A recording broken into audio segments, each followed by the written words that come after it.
ക്രിസ്തുയേശുവിൽ അനുഗ്രഹീതരായ പ്രിയ സഹോദരന്മാരെ, ഏവരും കർത്താവ് യേശുവിന്റെ നാമത്തിൽ സ്നേഹവന്ദനം ചെയ്യുന്നു. നിങ്ങളേവരെയും കർത്താവ് യേശു ക്രിസ്തു തന്റെ കരങ്ങളിൽ വഹിച്ച് അനുഗ്രഹിക്കുമാറാകട്ടെ. ആമേൻ. എന്താണ് ദൈവസാന്നിധ്യം? ഹല്ലേലൂയ. പുറപ്പാടിന്റെ പുസ്തകം 33:14 യഹോവയായ കർത്താവ് യോശുവയോട് പറയുകയാണ്, എൻ്റെ സാന്നിധ്യം നിങ്ങളോടൊപ്പം ഉണ്ടാകും, ഞാൻ നിങ്ങൾക്ക് വിശ്രമം വരണം. ഹല്ലേലൂയ. ഇസ്രായേൽ ജനങ്ങൾ കാനാൻ ദേശത്തിൽ പ്രവേശിക്കുന്നതിന് മുമ്പ് അവർ മരുഭൂമിയുടെ അരഞ്ഞു തിരിയുമ്പോൾ അവർക്ക് ഭയമുണ്ടായിരുന്നു, ഉത്കണ്ഠ ഉണ്ടായിരുന്നു, ആകുലത ഉണ്ടായിരുന്നു. ആ സമയത്താണ് പ്രിയ സഹോദരനെ യഹോവയായ ദൈവം അവരോട് പറയുന്നത്, എൻ്റെ സാന്നിധ്യം നിങ്ങളോടൊപ്പമുണ്ട്, ഞാൻ നിങ്ങൾക്ക് വിശ്രമം നൽകും. ഹല്ലേലൂയ.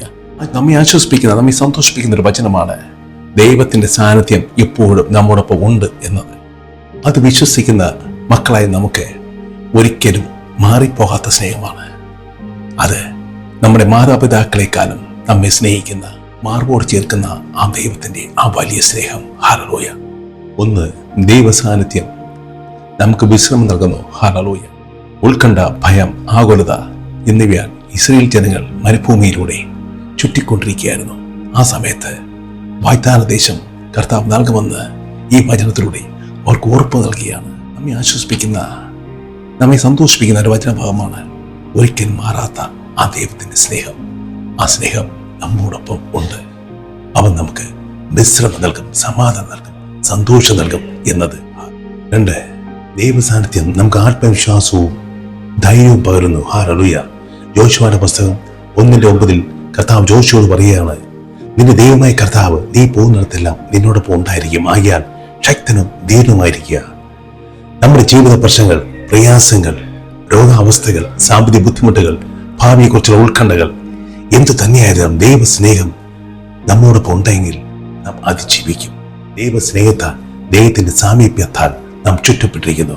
അത് ഒരു സംരക്ഷണമേ, ഒരു രക്ഷയെ നമുക്ക് ചുറ്റുമുണ്ട്. ഹല്ലേലൂയ. ദൈവത്തിന്റെ സാന്നിധ്യം അന്തരീക്ഷത്തെ മാറ്റുന്നു.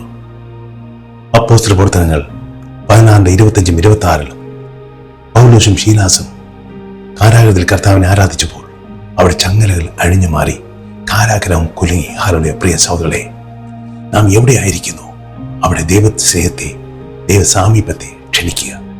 അങ്ങനെ ദൈവസാമീപ്യം പ്രാർത്ഥനയിലൂടെ നമ്മളെ കടന്നു വരികയും നമ്മളിലൂടെ പ്രവർത്തിക്കുകയും ചെയ്യുന്നു. കണ്ണുകളിലേക്കാം, പ്രാർത്ഥിക്കാം. കർത്താവേ, എവിടെയായിരുന്നാലും അവിടുത്തെ സാന്നിധ്യം അന്വേഷിക്കുവാൻ, അവിടുത്തെ ആരാധിക്കുവാൻ, അതിലൂടെ അവിടുത്തെ സാമീപ്യം അനുഭവിക്കുവാൻ ഞങ്ങളെ സഹായിക്കണമേ.